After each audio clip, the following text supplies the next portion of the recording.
Has Rome changed the times? Absolutely. Which times has it changed?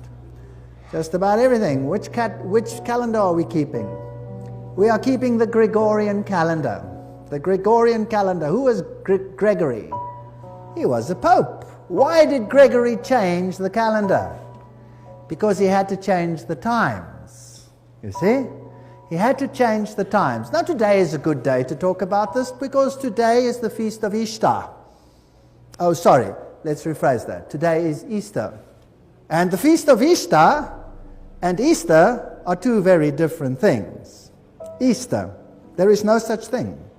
You see, the Pasch was determined, the Passover was determined by the phases of the moon. And the day of the Passover was determined by the new moon. So when the new moon came, then the days were counted, and the Passover could take place on any day. It didn't have to be a Friday, a Saturday, and a Sunday. The Passover could take place on any day, depending on the phase of the new moon. But the feast of Ishtar was on the first day of the week. So the papacy changed the calendar in order to bring it in line with the feast of Ishtar. And today, they've changed the rule of the Old Testament, where you count the days, and made it apply so that Ishtar can only fall on a Sunday, whereas in the past it could fall on any day.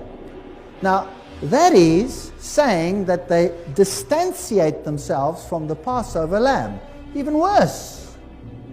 If you now, by chance, that the feast of Easter and the feast of the Passover happen to coincide and be on the same day, so the Pope then postpones Easter by 1 week.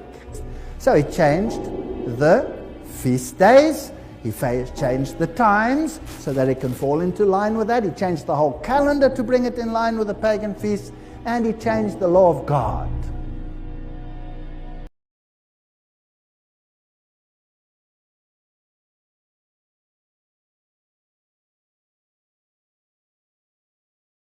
The word rendered Easter is the Greek word Pascha, derived from the Hebrew word Pesach. It does not mean Easter. It should be translated Passover, which is one of God's 7 annual feasts and holy days. Nowhere in Scripture does God instruct His people to observe Easter or other popular holidays like Christmas, New Year's, and Valentine's Day. This is because they are rooted in pagan tradition. Celebrating them violates God's command to learn not the way of the heathen.